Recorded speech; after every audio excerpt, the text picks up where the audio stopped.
Assalamualaikum warahmatullahi wabarakatuh, teman-teman sekalian. Pada kesempatan kali ini saya akan sedikit share ya masih soal judul ya, bahwa judul itu bisa berubah-ubah, gitu ya.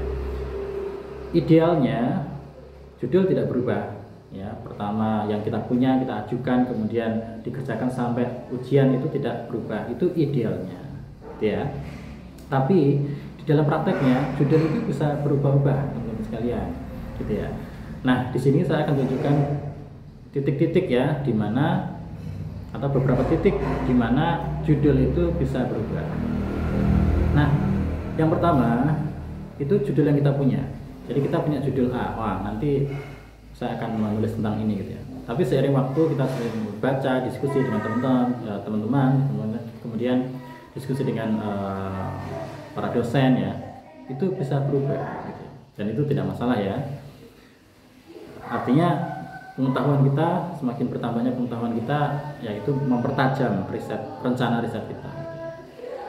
Itu yang pertama. Jadi judul yang kita punya bisa berubah.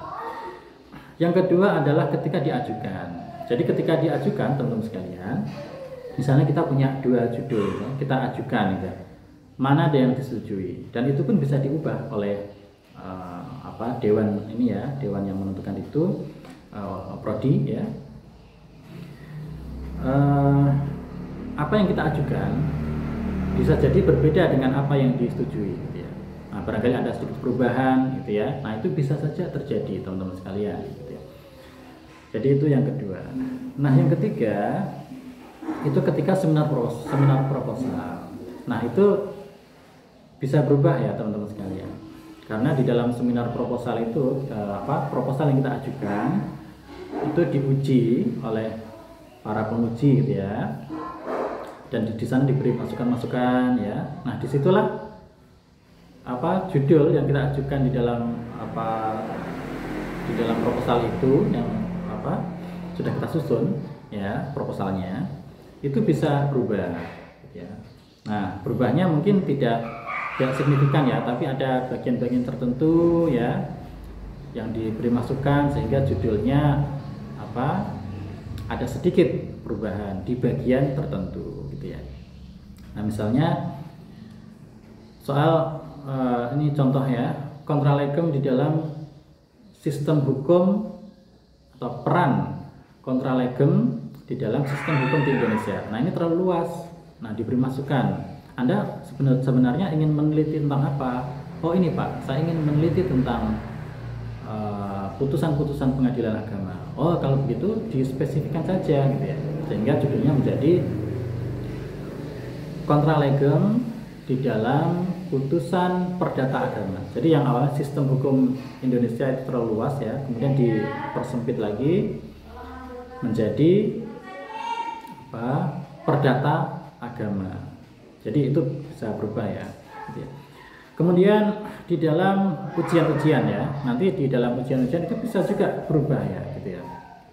Kalau di S1 di ujian akhir ya, ujiannya biasanya hanya satu kali saja.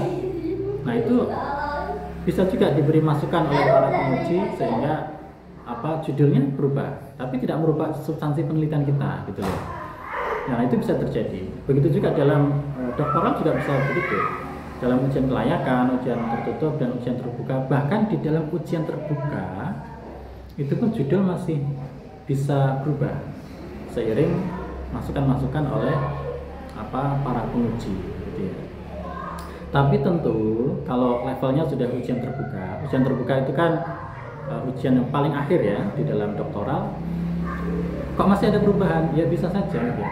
Tapi perubahannya tentu tidak merubah apa yang kita kerjakan, tidak merubah penelitiannya, tidak merubah hasil penelitiannya juga, gitu ya. Karena kalau dalam ujian terbuka kok masih direvisi, artinya tidak bisa dipertahankan, gitu ya. Tapi soal judul, redaksi judul itu bisa saja diberi masukan ya, sehingga ada perubahan di dalam judul, redaksi judulnya ya. Tapi tidak merubah isi dari penelitian itu, tidak merubah apa yang kita kerjakan. Jadi itu ya, teman-teman sekalian, bahwa kita jangan terlalu kaku dengan redaksi judul ya, tapi substansi atau inti dari penelitian kita itu ya harus tetap itu. Kita ingin meneliti tentang ini, nah, diberi masukan-masukan, nah, lebih spesifik, lebih fokus ya, sehingga redaksi judulnya berubah. Jadi itu ya teman-teman sekalian.